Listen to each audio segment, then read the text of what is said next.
The rain came down in sheets as Olivia Reed stood outside the grocery store, her hand pressed against her swollen belly, watching the last bus of the night disappear around the corner. She had missed it by 30 seconds, maybe less, and now she was stranded with 2 heavy bags of groceries and nowhere to go but the women's shelter 3 miles away. At 7 months pregnant, that walk seemed impossible, but then again, most things in her life lately seemed impossible. She had been living at the shelter for 2 weeks now, ever since her boyfriend had kicked her out when she refused to get an abortion. The apartment had been in his name.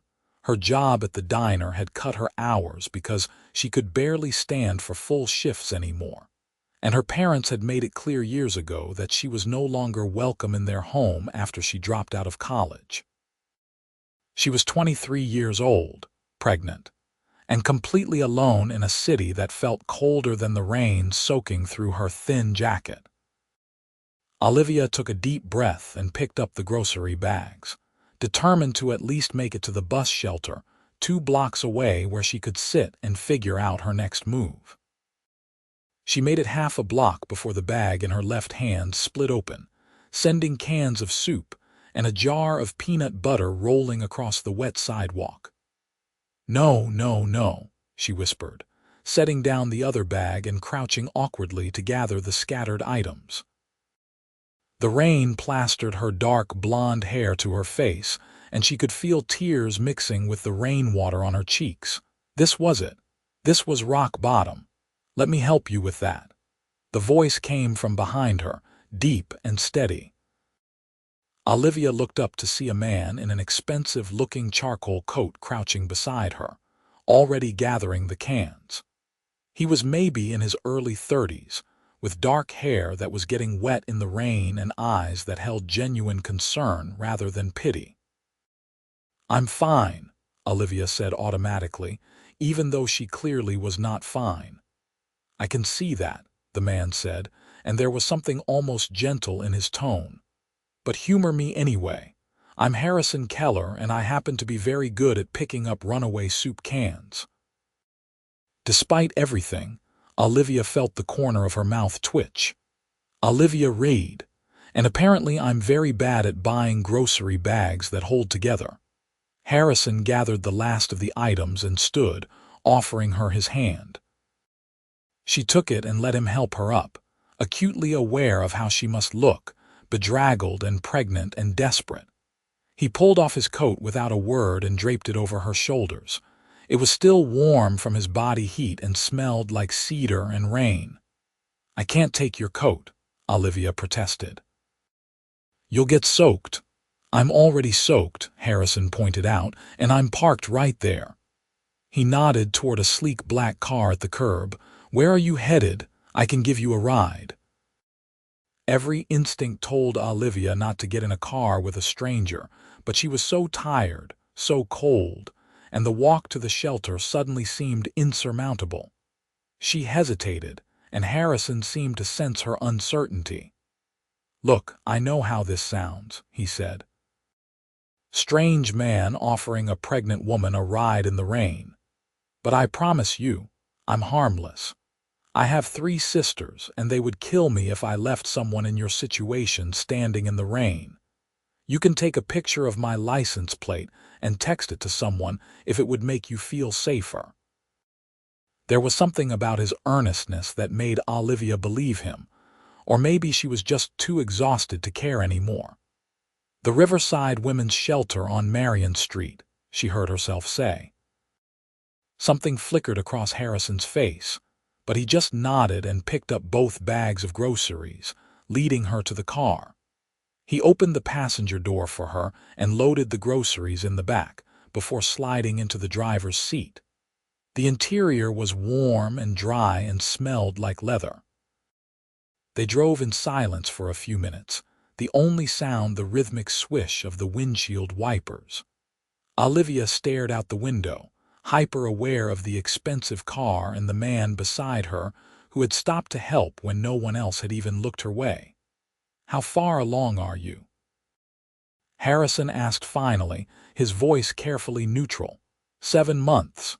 It's a girl. Olivia found herself answering even though she usually avoided talking about her pregnancy with strangers. Congratulations, Harrison said, and he sounded like he meant it. Thanks. Olivia pulled his coat tighter around herself. Though I'm not sure congratulations are in order. I'm living in a shelter. I barely have enough money for diapers, and the father wants nothing to do with us. She did not know why she was telling him this. Maybe because he was a stranger and she would never see him again. Maybe because she was so tired of pretending everything was fine. He's an idiot then, Harrison said firmly. Anyone who would walk away from their child is an idiot. They pulled up in front of the shelter, a converted brick building with bars on the windows and a flickering sign. Olivia reached for the door handle, but Harrison touched her arm gently. Wait, he said. He reached into his wallet and pulled out several bills. Please take this, for the baby. Olivia looked at the money in his hand. It was at least $300. I can't take your money, she said, even though she desperately needed it. Yes, you can, Harrison said. Consider it a gift for your daughter. Every baby deserves a good start. Olivia felt tears welling up again. This stranger had shown her more kindness in 10 minutes than anyone had in months. Thank you, she whispered, taking the money with shaking hands. I don't know how to repay you. You don't have to repay me, Harrison said. Just take care of yourself and that baby. Olivia nodded and climbed out of the car, grabbing her groceries from the back seat. Harrison waited until she was safely inside the shelter before driving away, and she stood at the window watching his taillights disappear into the rain, still wearing his coat. The next morning, Olivia woke early despite the restless night she had spent on the narrow shelter cot. Her back ached, her feet were swollen, and she felt the baby doing what seemed like gymnastics inside her. But she also felt something she had not felt in weeks, a tiny spark of hope. She looked at the money Harrison had given her, neatly folded in her pocket, and made a decision. She was going to find a way out of this situation, for her daughter's sake. She spent the morning at the shelter's computer, applying for every job she could find that might accommodate a pregnant woman.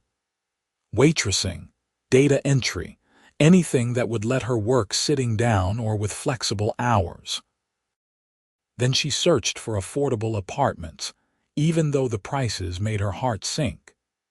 Everything required first and last month's rent plus a security deposit, amounts that seemed astronomical with her current savings. Around noon, one of the shelter staff members, a kind older woman named Patricia, approached her with a puzzled expression. Olivia, there's someone here to see you. A man, says his name is Harrison Keller. Olivia's heart skipped. She made her way to the shelter's front room and found Harrison standing there, looking somewhat out of place in his tailored suit among the worn furniture and faded walls. He was holding a large shopping bag and had the same gentle expression from the night before. Hi, he said simply. I wanted to return your favor. My favor? Olivia asked, confused. I didn't do you any favors. You let me help you last night, Harrison said. That was a favor. Most people are too proud, and you forgot to return my coat. He smiled, and Olivia realized she was indeed still wearing the charcoal coat, having slept in it for warmth.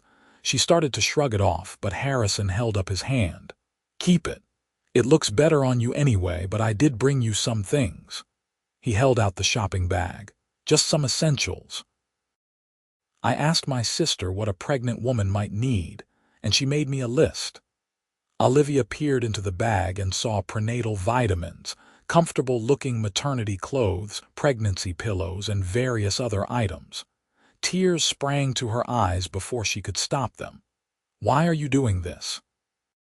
You don't even know me. Harrison was quiet for a moment, then gestured to a pair of chairs in the corner.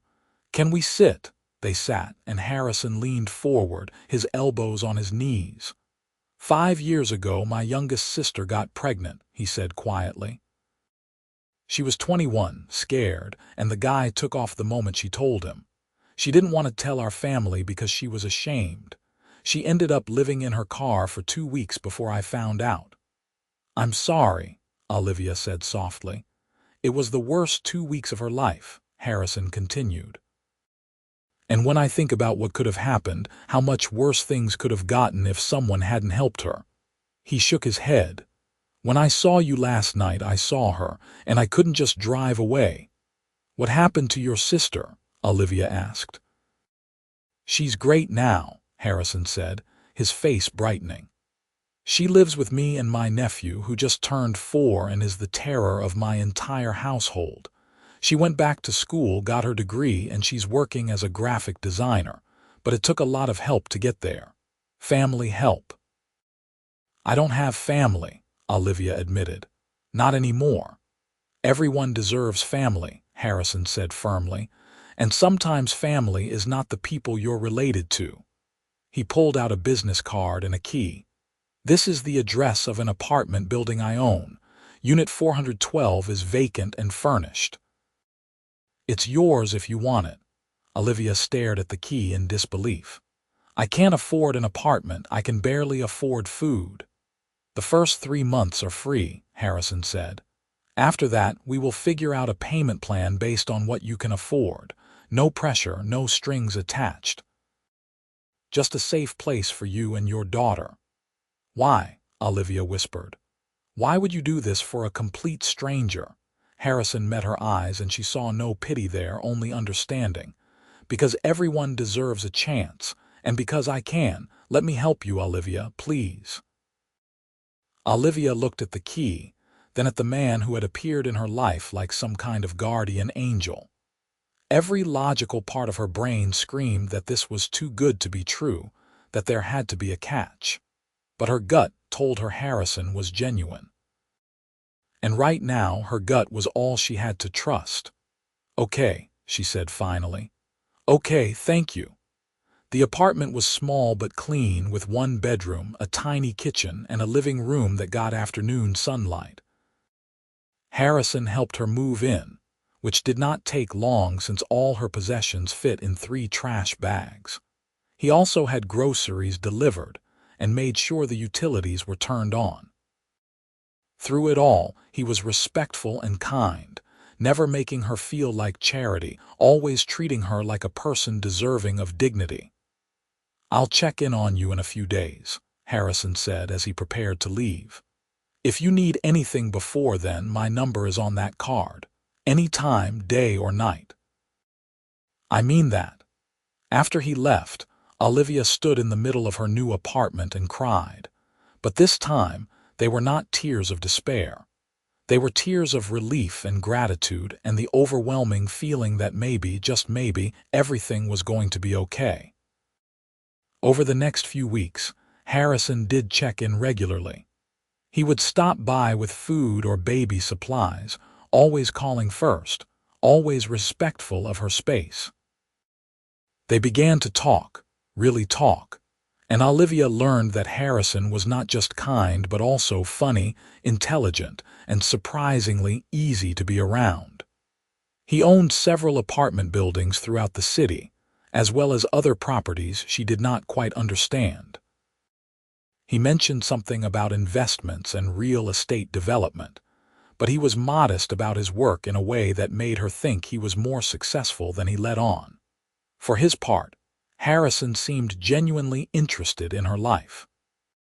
He asked about her pregnancy, her plans, her dreams for the future. He listened when she talked about how she had wanted to be a teacher before everything fell apart, how she loved reading and old movies and the smell of rain. He never judged her for her situation, never made her feel less than. One evening, about a month after they met, Harrison invited her to dinner at his house. Just a casual thing, he said. My sister Emily wants to meet you, and my nephew Owen has been asking who the pregnant lady is that Uncle Harrison keeps visiting. Olivia was nervous but agreed.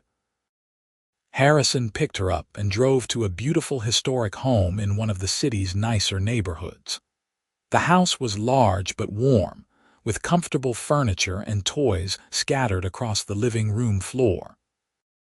Emily greeted her at the door, a pretty woman in her mid-20s with Harrison's same dark hair and kind eyes.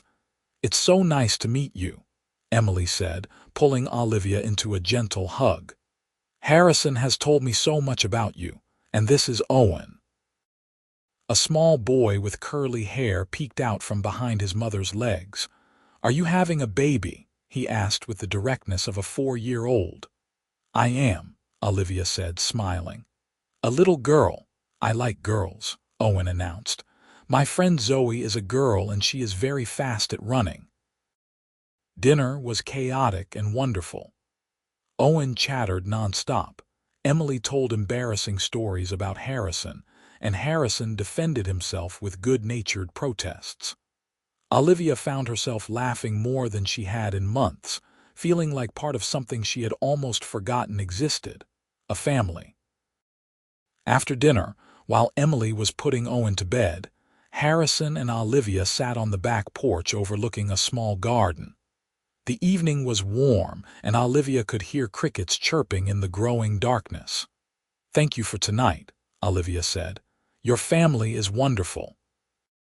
"They liked you too," Harrison said. "Emily told me before you got here that she approved, which is high praise. She's very protective of me." "Protective of you?" Olivia asked, amused. "Shouldn't it be the other way around, you would think," Harrison said with a laugh. "But ever since our parents died, she's taken it upon herself to look after me, make sure I'm eating right, not working too hard, dating appropriate people." "Your parents died?" Olivia's voice softened. "I'm so sorry, Harrison, I didn't know." "Car accident 6 years ago," Harrison said quietly. "It was sudden. One day they were here, the next they were gone. It's part of why I was so determined to help Emily when she got pregnant. They would have wanted me to." "They raised a good son," Olivia said, placing her hand over his on the armrest between them. Harrison looked down at their hands, then back up at her, and something passed between them that made Olivia's breath catch. But then Emily called from inside, and the moment passed. As the weeks turned into the start of Olivia's 8th month, she found herself thinking about Harrison constantly. He had become a fixture in her life, stopping by several times a week, always with some excuse about needing to check the apartment's heating or dropping off extra food from a dinner party. But Olivia suspected the truth was that he wanted to see her as much as she wanted to see him. They had fallen into an easy friendship, watching movies together on her small couch, talking late into the night about everything and nothing. Harrison told her about his work, and she learned he was not just successful but extraordinarily so. He owned a development company that had transformed entire neighborhoods, bringing affordable housing and community centers to areas that needed them most. He employed hundreds of people and had a reputation for being fair and innovative. "You're rich," Olivia said one night, the realization hitting her suddenly. "Like really rich," Harrison shrugged, looking uncomfortable. "I do well, yes, but I try to use it for good. Money is just a tool. It's what you do with it that matters."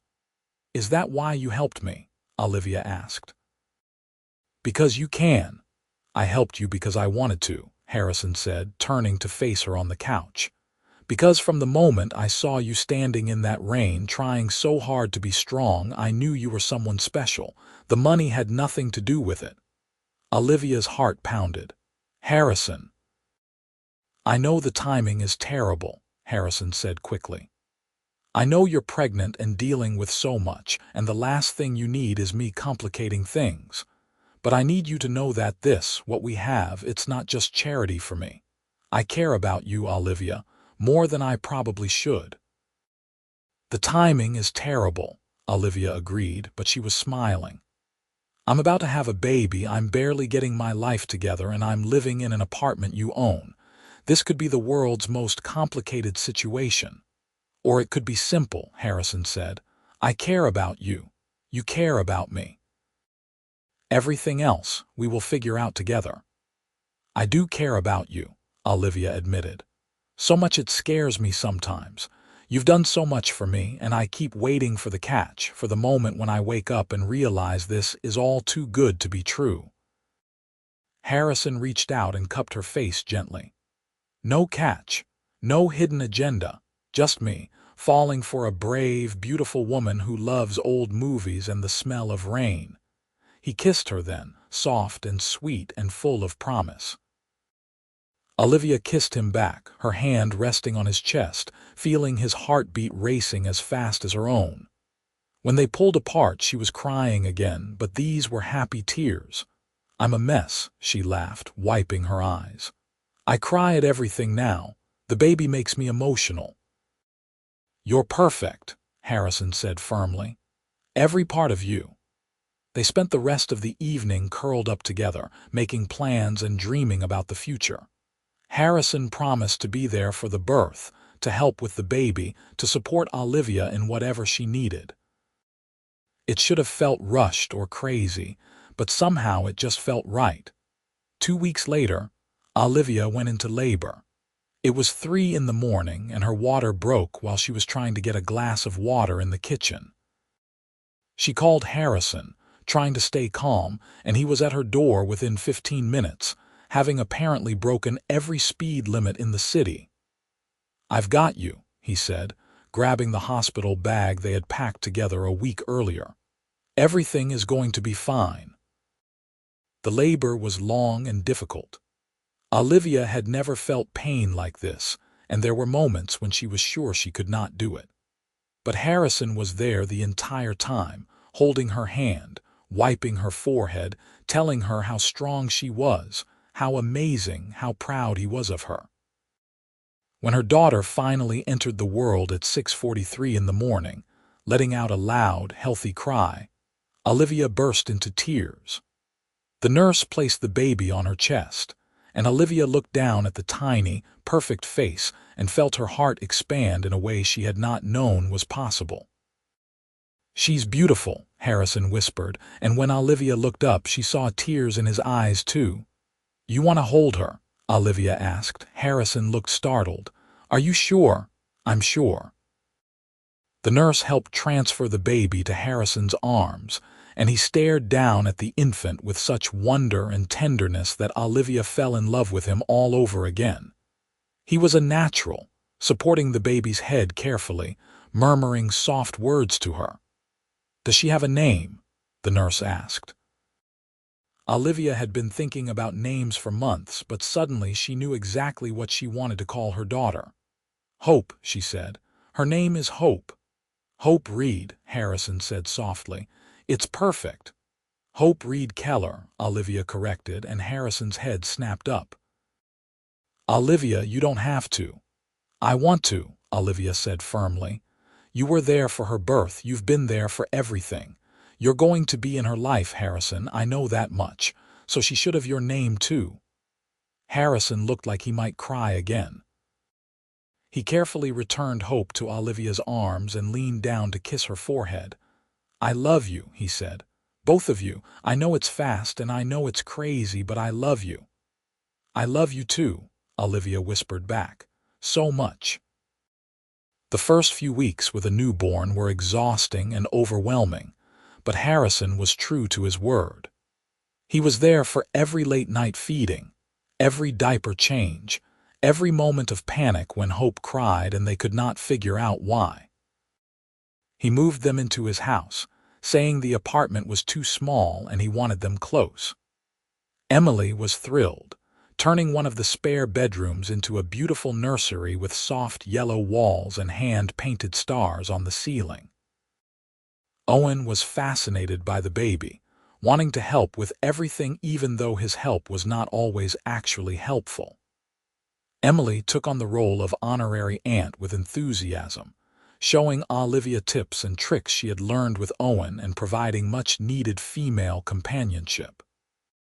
3 months after Hope was born, on a quiet Sunday morning, Harrison asked Olivia to marry him. They were sitting in the nursery, both exhausted from a rough night, with Hope finally sleeping peacefully in her crib. Harrison got down on one knee right there on the floor, pulling out a simple but beautiful ring. "I had this whole thing planned," he said. "Dinner at a fancy restaurant, rose petals, the works. But then I realized that this, right here, this is our life. Late nights and baby spit up and being so tired we can barely see straight, and I don't want to wait another moment to make it official. Olivia Reed, will you marry me?" Olivia did not even hesitate. "Yes. Yes, of course, yes." The wedding was small and intimate, held in Harrison's backyard with just family and a few close friends. Emily stood as Olivia's maid of honor. Owen was the ring bearer who took his job very seriously, and Hope slept through the entire ceremony in her grandmother Emily's arms. Olivia wore a simple white dress that made Harrison's breath catch, and when they exchanged vows, there was not a dry eye in the garden. "I promise to be your partner in all things," Harrison said, his voice thick with emotion. "To support your dreams, to hold you when you're sad, to celebrate with you when you're happy. I promise to be the best father I can be to Hope and to any children we might have in the future. I promise to love you fiercely and completely for the rest of my life." "I promise to trust in us," Olivia said. "To let you help me when I need it and to be strong when you need me to be. I promise to build a life with you based on love and respect and laughter. I promise to be your wife, your partner, your best friend, and I promise to love you for all my days." When they kissed, everyone cheered and Hope woke up and started crying, which made everyone laugh. It was chaotic and imperfect and absolutely perfect all at once. The years that followed were full of joy and challenges in equal measure. Olivia went back to school, taking online classes while Hope napped, determined to get her teaching degree. Harrison supported her completely, adjusting his work schedule to be home more, hiring help when they needed it, never making her feel guilty for pursuing her dreams. Hope grew into a spirited toddler with her mother's blonde hair and her father's dark eyes. She adored Harrison, calling him Dada from the moment she started talking, and he treated her exactly like his biological daughter in every way that mattered. He was at every doctor's appointment, every milestone, every moment big and small. When Hope was 2, Olivia got pregnant again, this time planned and celebrated.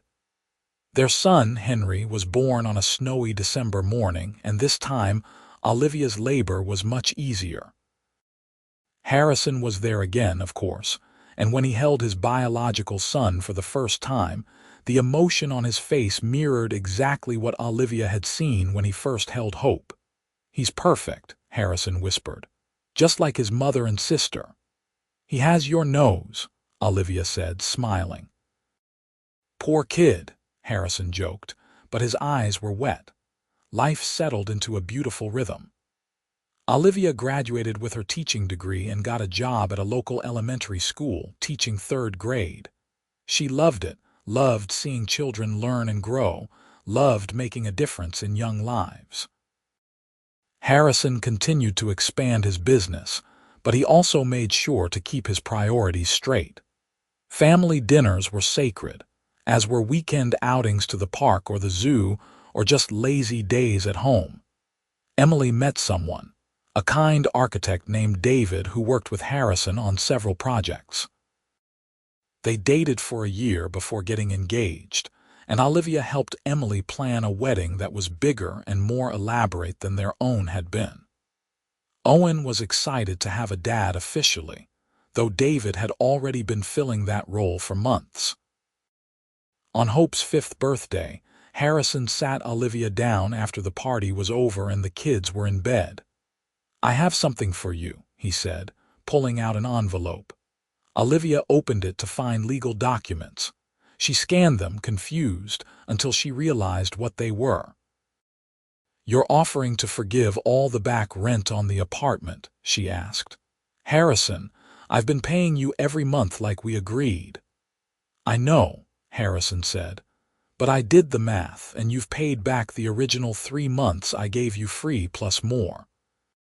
So I'm officially forgiving the rest and putting the money you've paid me into a trust fund for Hope, for college or whatever she wants to do with her life." "Harrison," Olivia's voice broke, "you don't have to do this." "I want to," Harrison said firmly. "You've worked so hard, Olivia. You went back to school, you got your degree, you're teaching and raising 2 kids and being an amazing wife. I'm so proud of you. Let me do this." Olivia threw her arms around him, overwhelmed with love for this man who had changed her entire life. "How did I get so lucky?" she whispered. "I ask myself that every day," Harrison said, kissing the top of her head. "Every single day. When Hope was 7 and Henry was 5, Olivia got an unexpected call from the hospital. Her mother had been in a car accident and was asking for her. Olivia had not spoken to her parents in almost 9 years, not since they had disowned her for dropping out of college. The hurt was still fresh, but she was also no longer that scared young woman. She was a wife, a mother, a teacher. She had built a good life despite them, not because of them. "I'll go with you," Harrison said immediately when she told him about the call. They left the kids with Emily and David and drove to the hospital. Olivia's mother looked small and frail in the hospital bed, hooked up to various machines. When she saw Olivia, her eyes filled with tears. "You came," she whispered. "Of course I came," Olivia said, even though part of her wanted to turn around and leave. "How are you feeling?" "I've been better." Her mother tried to smile, but it turned into a wince of pain. "Is this your husband?" "This is Harrison," Olivia said. Harrison nodded politely but stayed close to Olivia's side, a silent support.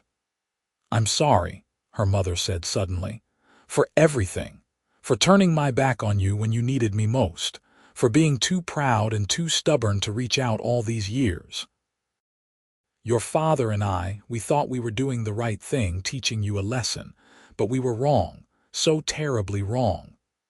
Olivia felt tears burning in her eyes. "Do you know you have 2 grandchildren?" she asked. "A daughter who just turned 7 and a son who is 5. They're beautiful and smart and kind, and they have no idea you exist." Her mother closed her eyes, more tears sliding down her weathered cheeks. "I know.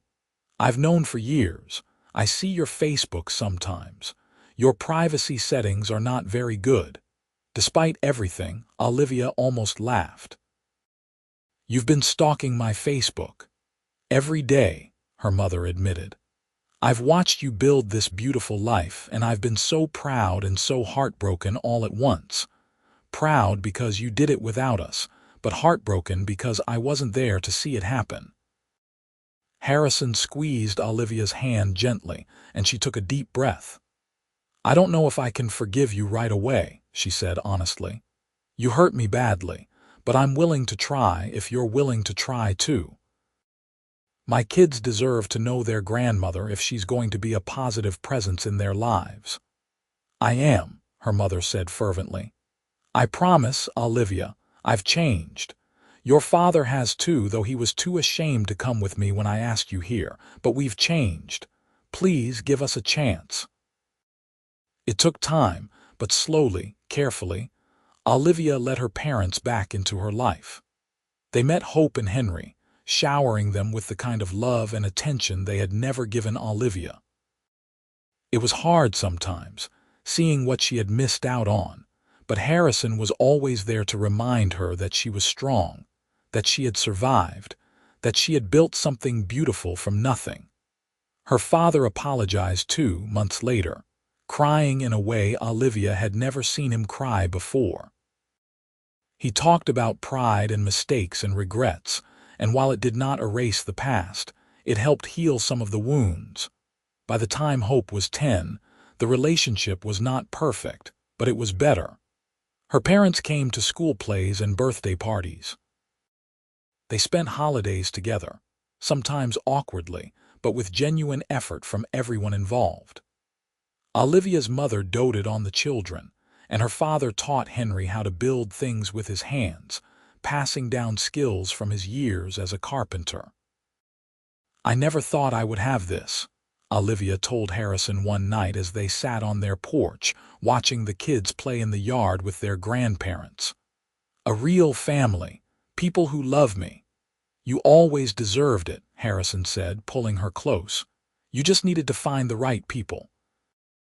"I found you," Olivia said, kissing him. "Standing in the rain, picking up soup cans, my night in a wet suit," Harrison laughed. "That's me, very heroic." "You were heroic," Olivia said seriously. "You saved me, Harrison. You gave me a chance when no one else would. You believed in me." "You saved yourself," Harrison corrected. "I just gave you the tools. Everything else you did on your own." As the sun set and painted the sky in shades of orange and pink, Olivia leaned her head on Harrison's shoulder and thought about that night almost 10 years ago. Pregnant, alone, standing in the rain with her life in shambles. She had been so scared, so certain that she was going to drown under the weight of it all. But then Harrison had appeared, a stranger who had become family in the truest sense of the word. He had not just given her money or an apartment or a place to stay. He had given her hope, the very thing she had named her daughter. Hope that tomorrow could be better. Hope that she was worth saving. Hope that love was real and lasting and powerful enough to change everything. The years continued to unfold in a series of beautiful moments and ordinary days that became extraordinary simply because they were together. Hope started middle school and developed a passion for music, specifically the violin. Harrison bought her the best instrument he could find and paid for private lessons, sitting through every recital no matter how scratchy the notes. Henry discovered a love for soccer and spent every weekend on various fields around the city, with Harrison coaching his team and Olivia cheering from the sidelines. Olivia thrived in her teaching career, eventually becoming head of the English department at her school. She wrote curriculum, mentored new teachers, and touched the lives of hundreds of students. She always made a point of watching for the kids who seemed lost or alone, remembering what that felt like, and making sure they knew someone cared. Harrison's business grew even more successful, but he never let it consume him. He turned down deals that would have required too much travel and made sure his executive team knew that family time was non-negotiable. He sponsored community programs, funded scholarships for single mothers trying to get their education, and built affordable housing developments that actually looked beautiful and felt like home. "You're changing the city," Olivia told him once after attending a ribbon-cutting ceremony for a new community center in a low-income neighborhood. "I'm trying to make sure no one has to stand in the rain hoping for help," Harrison said simply. "Everyone deserves a chance." When Hope was 13, she asked about her biological father. Olivia had known this conversation would come eventually, and she and Harrison had discussed how to handle it. They sat her down together and told her the truth, leaving nothing out. "He wasn't ready to be a father," Olivia explained gently. "He was scared and he made a choice that hurt me very much, but that choice also led me to your dad and to the life we have now." "Do you want to meet him?" Harrison asked, and Olivia could see how much the question cost him. Hope looked between them, her young face thoughtful. "No," she said finally. "I have a dad. He's right here. The man who doesn't give me his biology is the one who gave me everything else." Harrison pulled her into a tight hug, and Olivia saw him blink back tears. "I love you, Hope, so much." "I love you too, Dad," Hope said. And that was that. She never asked again, content with the family she had rather than chasing the shadow of what might have been. Henry was easier in some ways, never questioning his place in the family, secure in the knowledge that he was loved and wanted. But he was also sensitive, picking up on tensions and worries in a way that made him anxious. Olivia and Harrison learned to be mindful of this, to communicate openly and honestly, to show him through their actions that their home was safe and stable. Emily and David had 2 more children, giving Owen 2 younger sisters who adored him. The families spent holidays together, took vacations together, and supported each other through all of life's ups and downs. When Emily's youngest daughter was diagnosed with a heart condition that required surgery, Harrison paid for the best specialists without hesitation, and Olivia took time off work to help Emily through the terrifying weeks of recovery. "This is what family does," Harrison said when Emily tried to thank him. "We show up, we help, no questions asked." Olivia's parents continued to be part of their lives, growing older and softer with age. Her father taught both Hope and Henry woodworking skills in his garage workshop, creating beautiful projects that the kids kept forever. Her mother taught Hope how to bake, passing down recipes that had been in the family for generations. The wounds of the past never fully healed, but they scarred over, becoming part of the story rather than the whole story. On their 15th wedding anniversary, Harrison surprised Olivia with a trip to Paris, just the 2 of them. Emily and David took the kids, and for 1 week, Olivia and Harrison were just a couple again, not parents or professionals, just 2 people in love exploring a beautiful city. They walked along the Seine, ate croissants in tiny cafes, and visited museums that Olivia had only dreamed of seeing. One night, standing at the top of the Eiffel Tower with the city lights spread out below them like stars, Harrison pulled her close. "You ever regret it?" he asked. "The way we started, how complicated everything was." Olivia turned in his arms to face him. "Never, not once." "Every hard moment, every struggle, every tear was worth it to end up here with you." "I think about that night all the time," Harrison admitted. "How close I came to just driving past. I almost did, you know. I was late for a meeting and it was raining and I thought someone else would help. But something made me stop. Fate," Olivia said softly. "Destiny, whatever you want to call it, we were meant to find each other." "I believe that," Harrison said. "I really do. You are the best thing that ever happened to me, Olivia, you and Hope and Henry. My entire life, everything I've built and accomplished, it all means nothing compared to what we have together." They kissed as the tower lights sparkled around them, and Olivia felt the same flutter in her stomach that she had felt the first time Harrison kissed her all those years ago. Some things never changed, and the way she loved this man was one of them. When Hope graduated from high school, she gave a speech as valedictorian that had the entire auditorium in tears. She talked about family, both the one you're born into and the one you choose. She talked about second chances, and the people who believe in you when you do not believe in yourself. She looked directly at her parents in the audience and thanked them for showing her what love really meant. "My mom was pregnant and alone when my dad found her," Hope said, and Olivia felt Harrison's hand tighten around hers. He could have driven past. He could have been just another person who saw someone in need and looked away, but he stopped, he helped, and he stayed. "He taught me that family isn't just about blood. It's about showing up. It's about choosing each other every single day.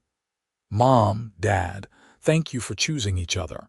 Thank you for choosing me and Henry. Thank you for building a home that felt safe and full of love. Everything I am, everything I hope to become is because of you." Olivia was openly crying by the end, and Harrison was not much better. Even Henry, sitting on Olivia's other side, was wiping his eyes. Hope had grown into such an incredible young woman, smart and kind and strong, and knowing that she and Harrison had helped shape that was overwhelming in the best way. Hope went to college on a music scholarship, studying violin performance and music education.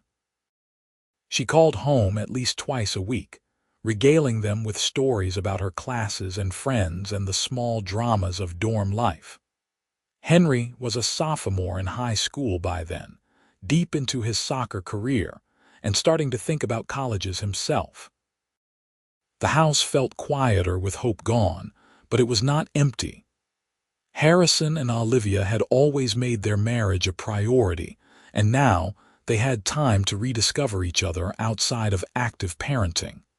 They took up ballroom dancing, something Olivia had always wanted to try.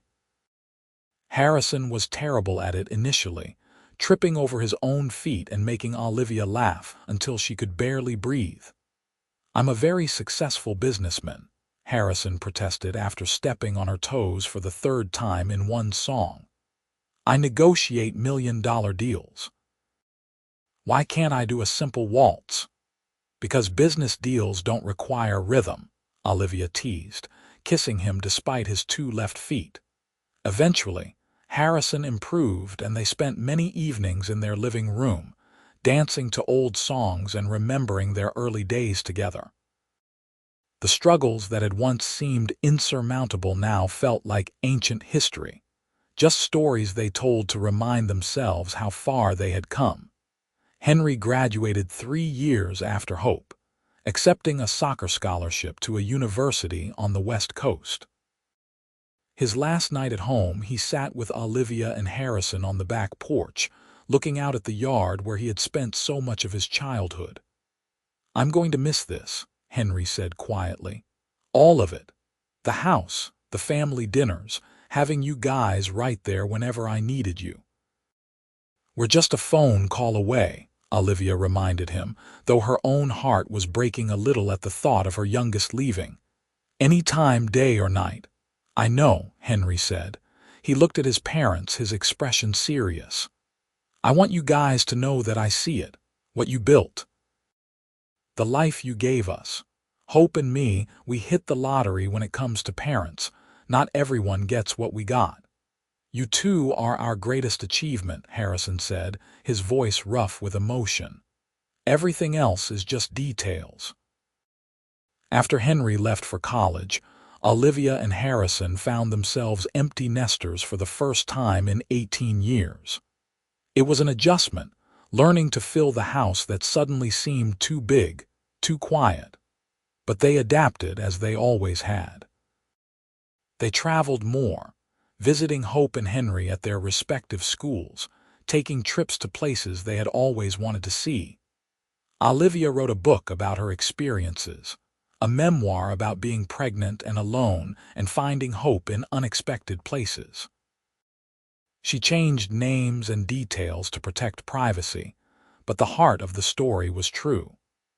It was published by a small press and did not become a bestseller, but the letters she received from readers who had been in similar situations made it worth every moment of vulnerability.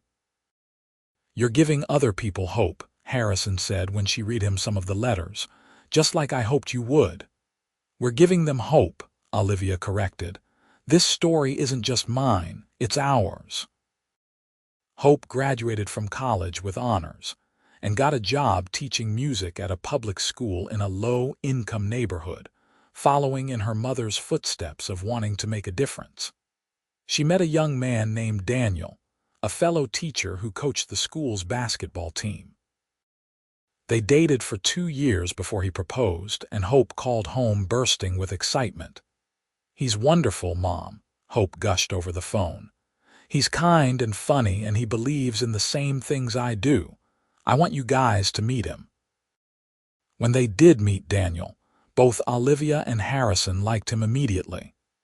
He was respectful and genuine, clearly head over heels for Hope, and treated her with the kind of love and care she deserved. Harrison pulled him aside during the visit and had a quiet conversation that Olivia knew was the standard father to future son-in-law talk. But whatever Harrison said, Daniel passed the test with flying colors. The wedding was beautiful, held in the same garden where Olivia and Harrison had exchanged their own vows 22 years earlier. The circle of life completing itself in the most perfect way. Hope was radiant in her wedding dress, and when Harrison walked her down the aisle, Olivia saw the little girl she used to be superimposed over the woman she had become. "Who gives this woman to be married?" the officiant asked.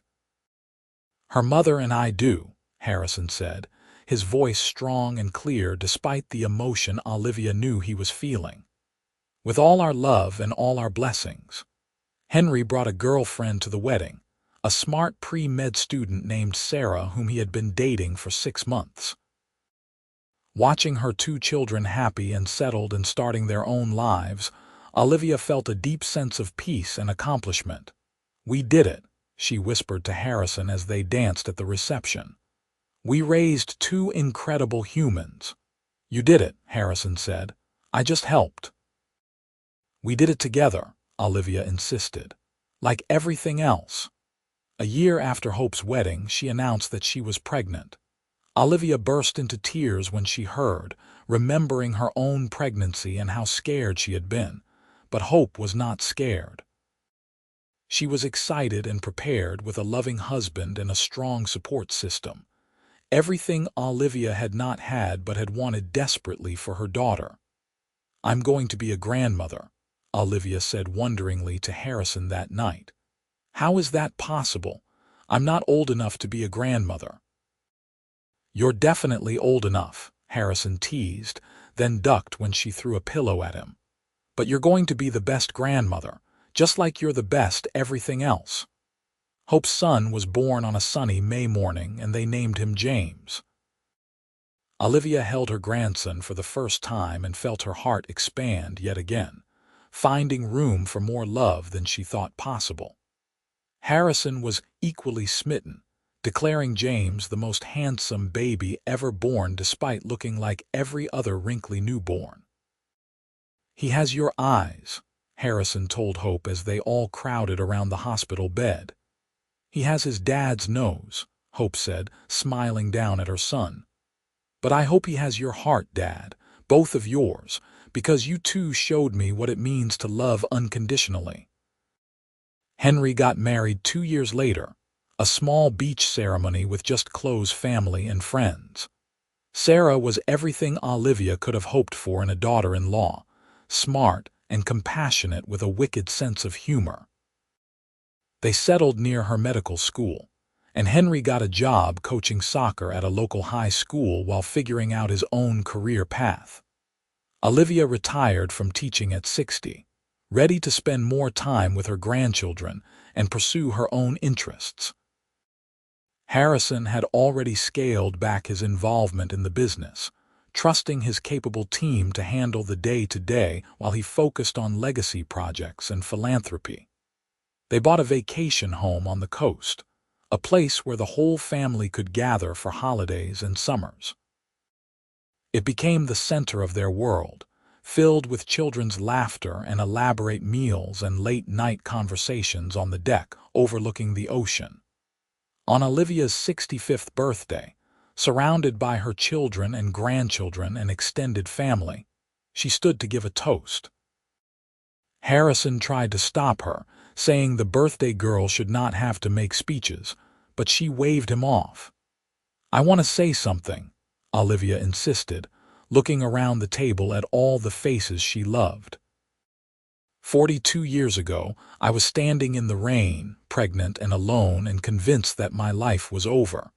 I thought I had hit rock bottom, that there was nowhere to go but down. But then this man." She gestured to Harrison, who was already getting teary-eyed. This incredible, generous, wonderful man stopped to help. He picked up my soup cans, and in doing so, he picked up my entire life. "Olivia," Harrison started, but she shook her head. "Let me finish. Harrison, you gave me more than an apartment or money or a place to stay. You gave me hope. You gave me family. You gave me a chance to be the person I was meant to be.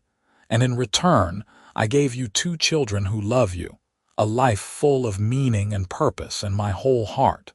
It's been the best trade in the history of trades." Everyone laughed through their tears, and Harrison stood to kiss her, pulling her close. "Best soup cans I ever picked up," he whispered against her lips. Best rain I ever stood in, Olivia whispered back. They danced that night on the deck of the beach house, the whole family joining in, 3 generations of love and laughter and joy.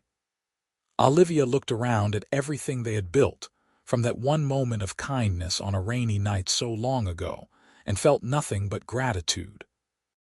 Hope played her violin, a beautiful melody that drifted out over the ocean waves. James and his younger sister Emma, along with Henry and Sarah's twin boys, chased each other around the deck with the boundless energy of youth. Emily and David sat with Olivia's parents, everyone older and grayer but still present, still part of the story. As the sun set and painted the sky in brilliant colors, Harrison pulled Olivia close, swaying to Hope's music. "Do you remember what I said that first night?" he asked. "That everyone deserves family." "I remember everything from that night," Olivia said. "I meant it," Harrison continued. "But I didn't realize then that I was the one who needed family just as much as you did. You completed me, Olivia. You and Hope and Henry and everyone who came after. You made my life whole." "We made each other whole," Olivia said, resting her head on his shoulder. "That's what love does. It fills in all the broken places and makes something new and beautiful." They stood there together as darkness fell and the stars came out. 2 people who had found each other in the rain and built a lifetime of love. The story that had started with desperation and a stranger's kindness had become a legacy of family, hope, and the enduring power of choosing to help when help is needed most.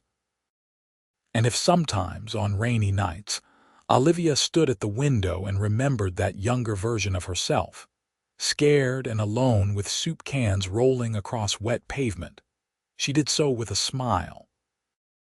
Because that girl had been brave enough to accept help, and smart enough to recognize love when it came disguised as a kind stranger in a charcoal coat. Everything else had followed from that one moment of grace. One choice to stop, one choice to trust, one choice to believe that tomorrow could be better. And it had been. It had been so much better than she ever could have imagined. The years ahead would bring more changes, more joy, more challenges. But whatever came, Olivia and Harrison would face it together, just as they always had. With love, with hope, and with the unshakable knowledge that family was not just who you were born to, but who you chose to love and who chose to love you back. And that, Olivia thought as Harrison kissed her under the stars with their family all around them, was the greatest gift of all.